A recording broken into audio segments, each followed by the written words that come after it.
अस्सलाम वालेकुम and welcome to my channel. मेरा नाम मोहम्मद उस्मान खान है and I am the founder and CEO Sherdil group. मैं अपने चैनल के अंदर आपको बिजनेस रेवेन्यू के मॉडल्स के ऊपर तरीके बताऊंगा कि किस तरह से क्लाउड, डेवऑप्स या आईटी की सर्विसेज को सेल करके आप जो है वो पैसा कमा सकते हैं। आपने प्रोडक्ट के बारे में तो सुना होगा, लोग अमेजोन पे सेल करते हैं, लोग अपने अपने प्रोडक्ट सेल करते हैं। मेरा डोमेन क्योंकि सर्विसेज बेस्ड डोमेन से है, तो मैं अपने स्टूडेंट्स को बता रहा होता हूँ कि जो कुछ आप पढ़ रहे हैं वो उसको सेल कैसे करेंगे। अच्छा, जो कुछ ट्रेनिंग के पॉइंट ऑफ व्यू से चीजें हैं वो हमारी शेरदिल आईटी अकेडमी के यूट्यूब चैनल पे आपको मिलती हैं, जिसका लिंक है youtube.sherdil.org। और जो मेरे बिजनेस रेवेन्यू मॉडल्स हैं जिससे मैं अर्निंग कर रहा हूँ, जिससे मैं कंपनी रन कर रहा हूँ, वो सारे सीक्रेट्स मैं आपको दूंगा अलग अलग वीडियोस के अंदर, अलग अलग टॉपिक के ऊपर। ठीक है ना। इसकी जो सीरीज हमने रखी है वो रखी है बिजनेस रेवेन्यू मॉडल, और वो बिजनेस रेवेन्यू मॉडल अलग अलग टॉपिक के ऊपर कवर होगा। तो आज का जो पहला टॉपिक मैंने बिजनेस रेवेन्यू मॉडल का निकाला है, मैंने सोचा कि मैं डेडिकेटेड से जाऊं और ऊपर जाऊं और हर छोटी छोटी सर्विस को बेचने का तरीका बताऊं। आप में से बहुत सारे लोग हैं जो टेक्निकली मुझसे बहुत बेहतर होंगे, लेकिन स्टिल आप अभी तक जॉब कर रहे हैं, आप अपना बिजनेस नहीं स्टार्ट कर पा रहे। उसकी वजह क्या है कि आप उस सर्विस पर काम तो कर रहे हैं लेकिन सर्विस को बेच नहीं पा रहे। आपको नहीं पता कि यार उस सर्विस को बेचना कैसे। मेरे पास अगर कोई कस्टमर आता है, इधर if you are employ, you are self employ या यू आर फ्रीलांसर, लेकिन बेचने में मुश्किल हो रही, तो मैं उन सर्विसेज को बताऊंगा आपको कि उसको सेल कैसे करना। उसमें पहली है डेडिकेटेड सर्वर। अभी डेडिकेटेड सर्वर होते क्या है या क्यों हम यूज करते हैं? Dedicated server basically physical servers होते हैं। आपको थोड़ा सा YouTube पे सर्वर्स के बारे में समझना होगा अगर आप इस डोमेन में नए हैं। ये उन लोगों के लिए जो सर्वर पर ऑलरेडी काम कर रहे हैं। सो मैं अभी वर्चुअल सर्वर और क्लाउड सर्वर की बात नहीं कर रहा, मैं डेडिकेटेड सर्वर की बात कर रहा हूँ। डेडिकेटेड सर्वर वो सर्वर होते हैं जहां पे आपकी रैम, सीपीयू और हार्ड ड्राइव्स वगैरह लगी हुई होती हैं। इधर वो आपके ऑफिस में प्लेस हो या आपके किसी डाटा सेंटर में प्लेस हो। डाटा सेंटर आपका कराची पाकिस्तान में भी हो सकता है या दुनिया के किसी भी हिस्से में हो सकता है, वो रिमोट भी हो सकता है, वो ऑन साइट भी हो सकता है। असल मसला ये नहीं, असल मसला ये है कि उसको बेचेंगे कैसे। मेरा जो सजेशन ये होता है कि आप अपने ऑफिस में ना रखें उसको, या अपने घर में ना रखें, क्योंकि आपको इंटरनेट की पावर, इंटरनेट भी कंटिन्यूस चाहिए, पावर भी चाहिए, और स्पेशली पाकिस्तान के अंदर इंटरनेट और पावर आउटेज आते रहते हैं। सो बेहतर ये ऐसी जगह पे सर्वर्स को रखें जहां पे रिडंडेंसी मौजूद हो। रिडंडेंसी मतलब है कि आपके पास ड्यूअल पावर सप्लाई हो और दो इंटरनेट मौजूद हो, ताकि आपका जो कस्टमर जिसको आप सर्विस बेच रहे हो उसके ऊपर इंप्रेशन अच्छा जाए और उसका जो SLA है, सर्विस लेवल एग्रीमेंट, वो डाउन ना हो उसके लिए। तो पहले स्टेप में क्या है, सर्वर को कहीं से खरीद लें। अब सर्वर को फिजिकली खरीदना कहां से, वो मैं आपको बताता हूँ। सर्वर आप रिमोटली खरीद सकते हैं। मैं नॉर्मली कहां से लेता हूँ या आप कहां से ले सकते हैं? रिमोटली बहुत सारी वेबसाइट्स हैं जहां से सर्वर खरीदे जाते हैं, और वो खरीदे जाते हैं डेबिट या क्रेडिट कार्ड से या पेपैल से। तो आपको अपना डेबिट या क्रेडिट कार्ड को यूज करना होगा। आप खरीद सकते हैं OVH से, आप खरीद सकते हैं सर्वर मानिया से। अगर मेरी स्क्रीन आपको क्लियर नजर आ रही हो, इसको मैं अपने कैमरामैन से कहूंगा थोड़ा सा जूम कर लें इसको, तो जूम करने से आपको ये चीजें नजर आ जाएंगी। OVH है, सर्वमानिया है, और सर्वमानिया के बाद आपके पास डिसेंटिक है। अगेन मैं रिपीट करूंगा, क्लाउड सर्वर की बात नहीं कर रहा हूं, मैं डेडिकेटेड सर्वर की बात कर रहा हूं। ये सर्वर नॉर्मली इसकी जो स्ट्रेंथ है वो जरा बड़ी होती है, इसके स्पेक्स बड़े होते हैं, वो मैं बताता हूँ, स्पेक्स की तरफ भी आता हूँ। आज जो हम बात करेंगे लोकेशंस की बात करेंगे कि कहां से खरीदना है हमने। नंबर 2 पे हम बात करेंगे इसकी स्पेक्स की कि स्पेक्स नॉर्मली होते क्या है। नंबर 3 हाउ टू परचेज, इसकी हम बात करेंगे कि परचेज किस तरह से करना है इसको। और number 4 how to sell it, इसको बेचना कैसे है। ठीक, और आखिर में मैं अपना एक्सपीरियंस भी जरूर शेयर करूंगा आपको। ये मैं इसलिए लिख रहा हूं ताकि मुझे भी याद रहे। ठीक है, तो सबसे पहला लोकेशन कहां होती है या कहां से परचेज करना है। सर्वमानिया है, ये नॉर्मली आपके यूएस में होता है। ये डिसेंटिक है, ये भी यूएस में है। OVH नॉर्मली कनाडा में होता है, कनाडा के अलावा यूएस में भी है। उसके अलावा जर्मनी को बहुत सस्ता सर्वर आपको मिल जाता है कोंटाबो के ऊपर, कोंटाबो। अच्छा, सवाल एक आपका आएगा माइंड में, या आप कमेंट्स में पूछ सकते हैं कि सर कोई और भी तो डायरेक्ट खरीद सकता है। बात यह है कोई और डायरेक्ट खरीद सकता है, लेकिन बहुत सारे लोगों को नाम पता है लेकिन उनको ये नहीं पता खरीदना कैसे, कैसे जाना है। बहुत सारे लोग डरते हैं, यार डेबिट कार्ड क्रेडिट कार्ड डालूंगा तो मेरे सारे पैसे बैंक से निकल जाएंगे। उनका डर आपकी स्ट्रेंथ बनेगी। वो डर रहे हैं, किसी और की वीकनेस आपकी स्ट्रेंथ बन सकती है ना, पॉजिटिव मैनर। मेरे पास भी कस्टमर है, वो खुद भी तो खरीद सकते हैं। याद रखिएगा, बिजनेस उस वक्त चलता है या कस्टमर आपको उस वक्त पैसे देता है जब वो अपने आप वो काम नहीं कर पा रहा हो। मेरे कस्टमर है वो डायरेक्टली तो खरीद सकते हैं, लेकिन अक्सर कस्टमर मुझे लिंक देते हैं उस्मान यहाँ से खरीद के मुझे दे दो। क्यों? क्योंकि उनके पास क्रेडिट कार्ड नहीं होता, किसी की लिमिट एक्सीड कर जा रही है, इस तरह के बहुत सारे ऑप्शंस होते हैं जो कि प्रॉब्लम करते हैं, वो नहीं खरीद पाते। तो ये मैंने 4 साइट्स बनाई, इसमें से सबसे सस्ता सर्वर आपको मोंटागो पे मिल जाएगा। यूएस से जैसे जैसे आप एशिया पे आते रहेंगे ना, सर्वर महंगे होते रहेंगे। यूएस में सबसे सस्ता सर्वर मिलेगा, कनाडा पे उससे महंगा मिलेगा, फिर आप यूरोप साइड आएंगे, जर्मनी आयरलैंड है, वहां और महंगा मिलेगा, एशिया पे और महंगा मिलेगा। तो सवाल ये उठता है कि मैं फिर यूएस से क्यों नहीं खरीद देता? तो सस्ता सर्वर तो मिल रहा है, लेकिन नुकसान क्या है कि अगर मुझे पाकिस्तान में किसी कस्टमर को सर्वर देना है तो यूएस में सर्वर लेता है, उसकी रिटेंसी ज्यादा है। पाकिस्तान में बंदा यहाँ बैठा हुआ है, सर्वर उसका आ रहा है यूएस में, तो रिटेंसी कितनी आ रही है उसकी? 300 ms। उसको वो कह रहा है भाई मुझे आप 20 ms पे दे दो। कहां से दूंगा? 20 ms है, 10 ms पे कराची में मिल सकता है, इंडिया में मिल सकता है, पाकिस्तान में सराउंडिंग मिल सकता है, जर्मनी में लेंगे, जर्मनी में शायद आपको 50 ms पे मिल जाए, ठीक है ना। तो ये चीज है, तो इसलिए अगर आप यूएस में देंगे सर्वर बिक तो जाएगा, लेकिन इतने ज्यादा स्लोनेस के मसले आएंगे कि कस्टमर आपको छोड़ के चला जाएगा। तो आपने वो बिजनेस मॉडल को यूज करना है इसमें कस्टमर टिका रहे आपको, ठीक है ना। थोड़ा महंगा खरीद के दे दें लेकिन कस्टमर टिकेगा आपका। ये तो हो गया लोकेशन की बात आ गई। अब अगली स्टेप पर आते हैं और बात करते हैं स्पेक्स की। हम लोग मिटा देता हूँ यहाँ पे। स्पेक्स नॉर्मली कौन कौन से होते हैं? स्पेक्स का मतलब है हार्डवेयर क्या होती है। आपको स्पेक्स की अगर मैं बात बताऊं यहाँ पे, तो स्पेक्स के अंदर आपको यहाँ पे डेल का मिल जाएगा, आपको एचपी मिल जाएगा, आपको लिनोवो मिल जाएगा, ठीक है। ये तमाम आपको मिल जाएंगे। आपको अगर नहीं आ रहा तो वो मेरे कैमरा में आपको जूम थोड़ा सा कर देंगे अगर क्लियर नहीं हो रहा आपको, ठीक है। अच्छा, स्पेक्स क्या होती है नॉर्मली? ये होते हैं 8 कोर, सी का मतलब होता है कोर यानी कि सीपीयू, 8 कोर 16 कोर इस तरह के होते हैं, और ये होते हैं नॉर्मली 2x के ऊपर। 2x का मतलब होता है कि 2 प्रोसेसर लगे होते हैं, एक प्रोसेसर ऐसा है, एक प्रोसेसर ऐसा है, एक मदरबोर्ड के अंदर 2 लगे होते हैं। इसको ज़ियोन कहते हैं, नॉर्मली ये ज़ियोन के ऊपर होता है, XEON ज़ियोन, ज़ियोन पर होता है। और इंटेल का होता है ज़ियोन, और AMD की अगर मैं बात करूंगा तो AMD का ही सिंपल प्रोसेसर होता है, ठीक है ना।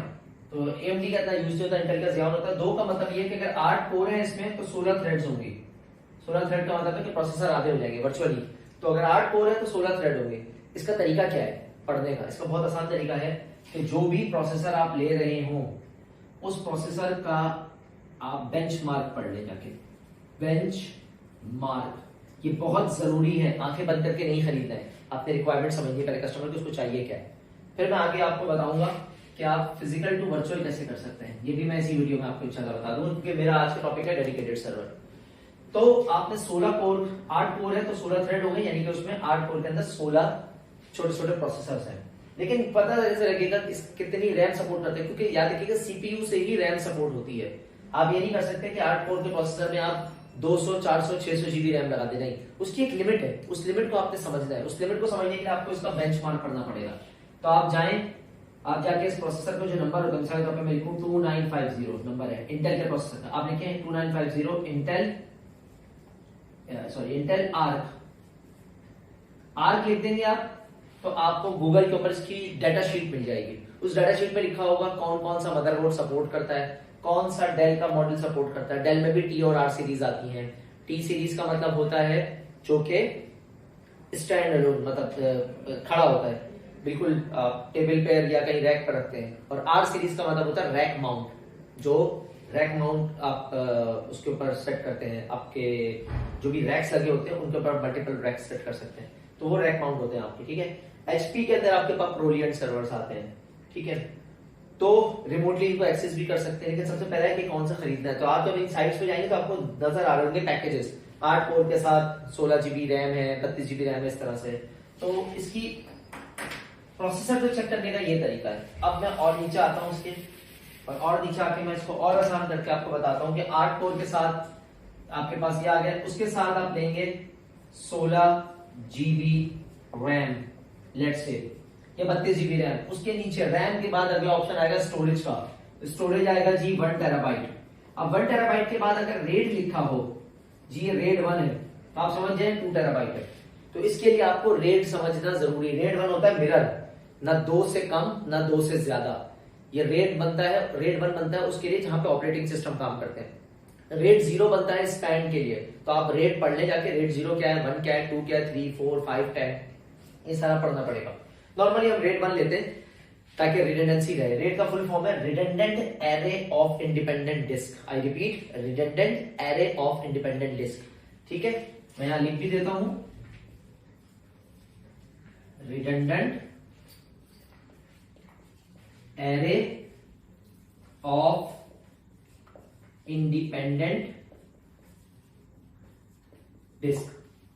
ठीक है ना, ये तो हो गया रेड 1 हम बनाते हैं नॉर्मली, वो हार्डवेयर रेड भी होता है और सॉफ्टवेयर रेड भी होता है। हार्डवेयर रेड में रेड कार्ड लगा होता है, सॉफ्टवेयर रेड में विंडोज वगैरह के अंदर डिस्क मैनेजमेंट में जाके आपको सॉफ्टवेयर रेड बनाना पड़ता है खुद से। ठीक है, उसके साथ साथ यहाँ पे लगा होगा आपके पास पर्क कार्ड, अगर आप डेल ले लें पर्क कार्ड। ये पर्क कार्ड आपको फायदा करता है कि अगर आपके पास ऑपरेटिंग सिस्टम में प्रॉब्लम आ गई है तो आप बैक एंड से ऑपरेटिंग सिस्टम से पीछे से, यानी कि post power on self test boot side से जब मशीन ऑन होते हैं वहीं से आप उसका एक्सेस ले लेंगे। इसका फुल फॉर्म है पावर एज रेड कंट्रोलर। जो डेल के लिए सर्वर आते हैं ना, नॉर्मली डेल पावर एज आते हैं। ठीक है, ये उन लोगों के लिए बता रहा हूं जिनको सर्वर के बारे में पता है। अगर आपको नहीं पता तो आप बेच नहीं सकते, क्योंकि आपको ये टेक्निकलिटीज नहीं पता। तो जो लोग इंडस्ट्री में ऑलरेडी काम कर रहे हैं, या जो लोग सर्वर पढ़ चुके हैं, सर्वर प्लस कर चुके हैं कॉम्टिया के, या अच्छा बहुत सारे लोग जो क्लाउड पे काम कर रहे हैं, जिन्होंने अपना कैरियर क्लाउड पे शुरू किया, उनको भी ये चीजें नहीं पता होंगी।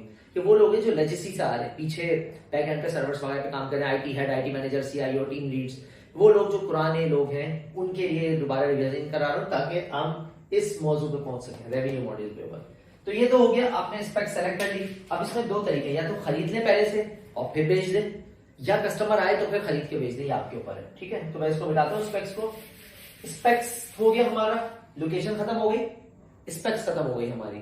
ठीक है, स्पेक्स के बाद अब थर्ड स्टेप क्या है हमारा? थर्ड स्टेप आता है हमारा how to purchase.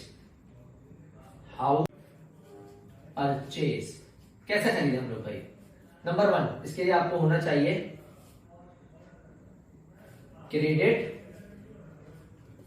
Debit, PayPal, ये चीजें होनी चाहिए आपके पास, तभी आप खरीद सकते हैं। पाकिस्तान से खरीदा जा सकता है आराम से, बहुत सारे बैंक ऑफर करते हैं। स्टैंडर्ड चार्टर्ड से आप ले सकते हैं, बैंक कलकला है, फैसल है, ये अच्छे कार्ड्स हैं जिनके ऊपर ये आराम से आप खरीद सकते हैं। कुछ कार्ड्स ऐसे हैं जो इंटरनेशनल ट्रांजैक्शन के लिए फॉर सिक्योरिटी रीजंस बंद होते हैं, आपने उनको ओपन करवाना पड़ता है। ठीक है, और ये पीकेआर पे करते हैं। एक और बात जो बहुत सारे लोग कंफ्यूज होते हैं, अगर आप $10 पे कर रहे हैं तो याद रखिएगा $10 अगर इंटर बैंक में 285 का है तो बैंक आपसे जो है ना, बैंक आपसे 305 रुपए चार्ज करेगा। इसके अप्रोक्सीमेट बता रहा हूं, ऊपर नीचे हो सकता है बैंक के चार्जेस, तो घबराने की जरूरत नहीं है, ये तो नहीं लगेंगे पैसे। या तो डॉलर टू डॉलर पैसे दे अगर पाकिस्तान से बाहर आपका अकाउंट है। खैर वापिस आते हैं, सबसे पहले आपने परचेज करना है, डेबिट क्रेडिट कार्ड डालना है, उसके बाद इन अकाउंट्स पे जाना है आपने और यहाँ पे अकाउंट साइन अप करना है। अकाउंट साइन अप, मैं शॉर्ट फॉर्म में लिख रहा हूँ, अकाउंट साइन अप करना है इन गेम से किसी भी, जैसे सर्वर मानिए का अकाउंट साइन अप कर लिया। अब उसके बाद सर्वर्स दिखा रहे होंगे, उन सर्वर्स पे किसी एक पे क्लिक करें, मैं इनके लिंक्स आपको दे दूंगा कमेंट सेक्शन के नीचे, आप देख सकते हैं डायरेक्ट। तो सर्वमानिया या डाटा सेंटर डिसेंटिक है, इनमें से किसी पे जाए। अच्छा, और भी बहुत सारे डाटा सेंटर्स हैं, मैंने इनमें से चंद पे काम किया हुआ है। मिसाल के तौर पे एक सर्वर यहाँ से मिल रहा है आपको $32 का, 8 core 16 GB RAM per month होता है ये। आप मंथली भी ले सकते हैं, क्वार्टरली भी ले सकते हैं और ईयरली भी ले सकते हैं। ईयरली लेंगे तो डिस्काउंट ज्यादा मिलेगा, लेकिन बीच में कस्टमर चला गया तो सर्वर खाली पड़ा रहेगा। तो बेहतर ये है कि शुरू में आप मंथली बेसिस पे लें। इसके अंदर ऑपरेटिंग सिस्टम की जो पैसे हैं ना वो शामिल होते भी हैं, नहीं भी होते। आप जब ब्रेक डाउन करेंगे बता दें कि मेरे पास अपना लाइसेंस है जिसको हम कहते हैं BYOL, bring your own license. अगर आपके पास अपना विंडोज का लाइसेंस है, विंडोज अगर आप सेल करें तो अपना लाइसेंस डाल दें, अदरवाइज इनसे रेंटल बेसिस पे ले लें। इनके पास डाटा सेंटर एडिशंस होते हैं, वो आपको वॉल्यूम लाइसेंसिंग के ऊपर मदद करेंगे और $30 का सर्वर आपको $40 से $45 में पड़ जाएगा। उसके साथ एडॉन्स जो होते हैं, वैल्यू एडेड सर्विसेज जो होती है, जैसे कि बैकअप सर्विस है, आपको एडिशनल नेटवर्क चाहिए, वो तमाम चीजें इसमें आपको, हार्डवेयर रेट चाहिए, पर कार्ड चाहिए अच्छा वाला, आपको ये सब मिल जाएगा उसमें। तो आप इन साइट्स पे जाए ले लें। ठीक है, ये तो हो गया हाउ टू परचेज। अब आखिरी जो जरूरी सवाल है, हाउ टू सेल इट। देखिए, अगर उन कस्टमर्स में से हैं जो खरीदते हुए डरते हैं तो ये वीडियो आपके लिए नहीं है, क्योंकि जब आप अपने लिए खरीदते हुए डर रहे हैं तो दूसरों के लिए क्या खरीदेंगे। ये वीडियो उन लोगों के लिए है जो कि बेसिकली जब आप किसी और को सेल कर रहे होते हैं तो वो आपसे खरीद के आगे सेल करेंगे, जिसको रिसेलर कहते हैं। या तो वो आपके कस्टमर बनेंगे। तो मेरा कस्टमर, मैं अपना एक्सपीरियंस का आखिर में शेयर करूंगा, पहले मैं सेल बता दूं। तो सेल के अंदर क्या करना है, कस्टमर आया, कस्टमर आने के बाद आपने उसका सर्वर खरीद लिया, यहां से सर्वर कॉन्फ़िगर कर लिया, बना लिया। अब कस्टमर को क्या देना है आपने, कस्टमर को हाउ टू सेल के अंदर कस्टमर को आपको देना है इसका आरडीपी एक्सेस, रिमोट डेस्कटॉप, इसकी आईपी, इसका यूजर नेम और इसका पासवर्ड, बस और कुछ नहीं देना आपने। दोबारा रिपीट कर रहा हूं, इसका रिमोट डेस्कटॉप देना है, विंडोज की बात कर रहा हूं, इसकी आईपी जो होगी वो देनी है, इसका यूजर नेम पासवर्ड देना है, बस वो खुद ही इस्तेमाल कर देगा। और इसकी जो फायरवॉल है उसकी कॉन्फ़िगरेशन वगैरह सब आपके पास होगी, आप उसको देंगे नहीं करने के लिए, क्योंकि उसने बंद कर दिया तो आपके दूसरे कस्टमर्स भी डिस्टर्ब हो सकते हैं। तो आरडीपी हो गया, आईपी हो गया, यूजर नेम पासवर्ड, ये आपने उसको दे दिया और उसने स्टार्ट करना शुरू कर दिया। अब पैसे इसके अंदर क्या होगा, मिसाल के तौर पे सर्वर आपने खरीदा है $50 का, नाउ इट्स डिपेंड कि आप कितने का बेचते हो। आप 50 का लेने के बाद इसको 70 का बेच सकते हो, 100 का बेच सकते हो, 120 का बेच सकते हो, या आपके ऊपर है कि आप कितने बेचते हो। सबसे बेहतर है कि आप 70 में बेच दो उसको भी सस्ता में मिलेगा, आपको भी सस्ते में $20 का फायदा। याद रखिएगा ये पूरे पैसे फायदे नहीं होते, हमेशा प्रॉफिट 20-30% ही होता है। तो $70 का आपने बेच दिया, $20, अगर उसको कल को पता भी लग गया, अच्छा वो जाके देख भी सकता है यहाँ पे कितने का सर्वर है, क्या है, स्पेक्स है, आपको बताने की भी जरूरत नहीं है। और अगर वो देख भी ले तो कोई प्रॉब्लम नहीं है, $20 ही हो रहा है, वो कह रहा है $20 में मुझे अपना क्रेडिट कार्ड नहीं लगाना पड़ रहा, टेक्निकलिटीज नहीं देखनी पड़ रही, तो ठीक है जाने दो। आपको क्या फायदा हुआ, आपने जो स्किल सीखी है वो आपने बेच दी, वही तो काम कर रहे हैं आप सर्विस बेस, तो आपने 70 का बेच दिया। जिस भाई ने उसने पैसे नहीं दिए, आपने सर्वर बंद कर दिए। दूसरा काम क्या कर सकते हैं, आप पूरे साल के उसके पैसे ले रहे हैं, और पूरे साल के पैसे लेने के बाद उसको इकट्ठा बेच दें, और साल में जो 10% डिस्काउंट आपको मिल रहा है उसमें से 8% डिस्काउंट उसको दे दें, 2% खुद रख लें। तो 50 की जगह साल में कितने का पड़ा आपको, लेट से $600 का पड़ा, ठीक है भैया, 600 का पड़ा। अब 600 में इसने मजीद 10% डिस्काउंट दे दी, 600 पे 10% डिस्काउंट हुआ आपका, ये बता रहा हूं सर्वर साइड का, ये आपको पड़ गया 10% डिस्काउंट यानी कि $60, फिर पड़ गया $540 का। आप कितने का दे रहे थे भैया, 70 के हिसाब से ये पड़ गया तकरीबन $840 का, $840 का पड़ गया। आपने कहा भैया मैं आपको यही डिस्काउंट पे $800 का दे दूंगा, लेट्स से कहां 540 कहां 800, कितने बच रहे हैं आपके पास, $260,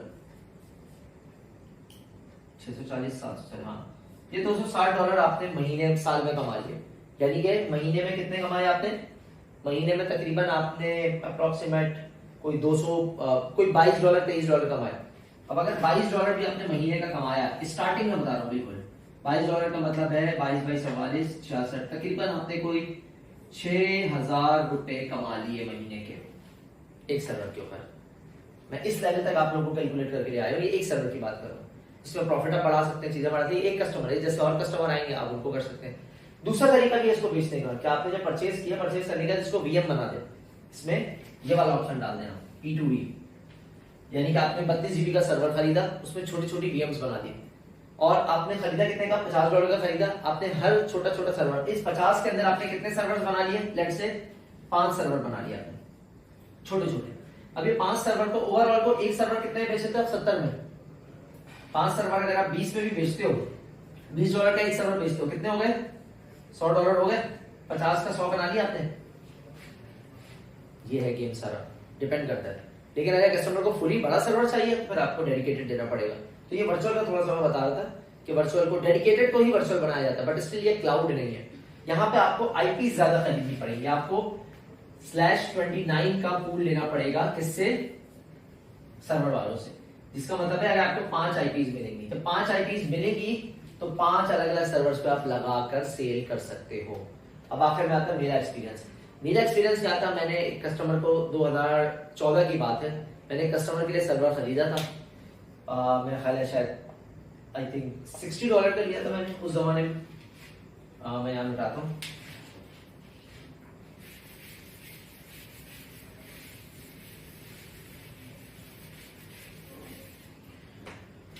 मैंने 2014 में लिया था $60 का सर्वर, और $60 में लेने के बाद मैंने $90 में उसको बेचा था, और ये मैंने बेचा था तकरीबन 3 साल तक, 3 साल तक, यानी कि मैंने 36 महीने उसको बेचे थे।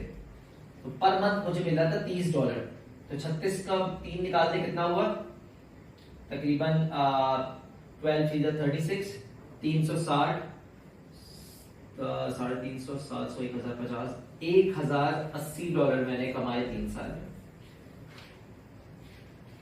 ठीक, ये पहली वीडियो है, इस तरह की और वीडियोस बनाऊंगा। अगर आपको ये पसंद आए, समझ में आए, तो कमेंट्स में बताइएगा किस नए टॉपिक पे बनाना है, ताकि मेरे पास जो टॉपिक्स है मैं वो शेयर करूं बिजनेस मॉडल के हवाले से, और जो आपके पास टॉपिक आ रहे हैं आप वो बताएं, मैं उसके ऊपर भी डिटेल वीडियो बनाने की कोशिश करता हूँ। Thank you.